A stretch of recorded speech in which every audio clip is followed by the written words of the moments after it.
नमस्कार दोस्तों। भगवत गीता अध्याय 1 के 11 और 12 श्लोक की हिंदी में व्याख्या। तो 11वां श्लोक है, अयनेषु च सर्वेषु यथा भागमम मवस्थिता भीषमेवाभिरक्षन्तु भवन्तः सर्वे ही। अतः आप सभी अपने अपने युद्ध के मोर्चे पर स्थित होकर भीष्म की रक्षा करें।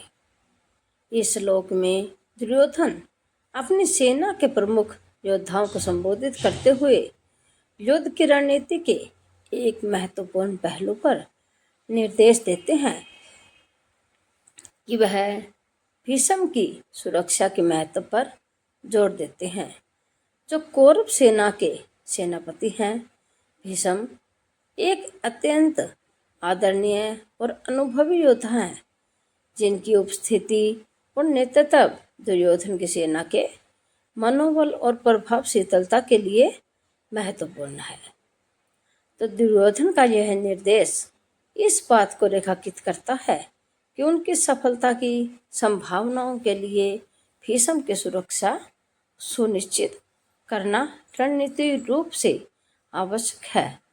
भीष्म महत्वपूर्ण युद्ध मोर्चे पर स्वयं को स्थित करके और भीष्म की सुरक्षा पर ध्यान केंद्रित करके दुर्योधन अपनी सेना की रक्षा को मजबूत करने की और उनकी युद्ध क्षमता को बनाए रखने का प्रयास करते हैं।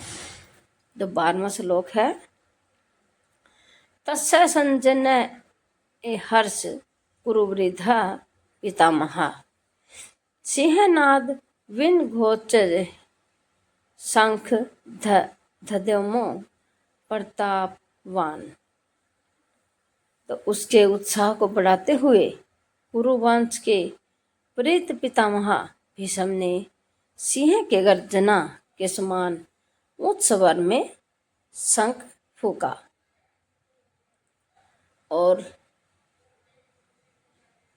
इस श्लोक में भीष्म, जो कुरुवंश के सबसे वरिष्ठ और आदरणीय सदस्य हैं, कौरव सेना का मनोबल बढ़ाने के लिए एक महत्वपूर्ण कदम उठाते हैं।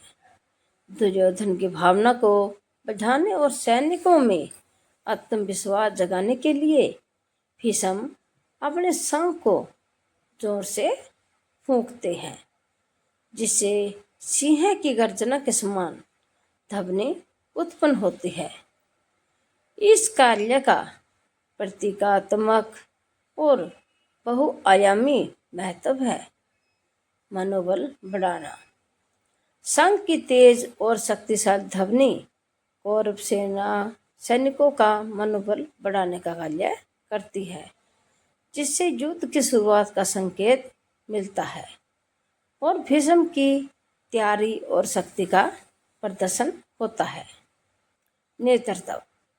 भीष्म का यह कार्य उनके नेतृत्व और संपन्नता को दर्शाता है, जिससे उनकी भूमिका को कमांडर और कौरव सेना के रक्षक के रूप में सुदृढ़ किया जाता है।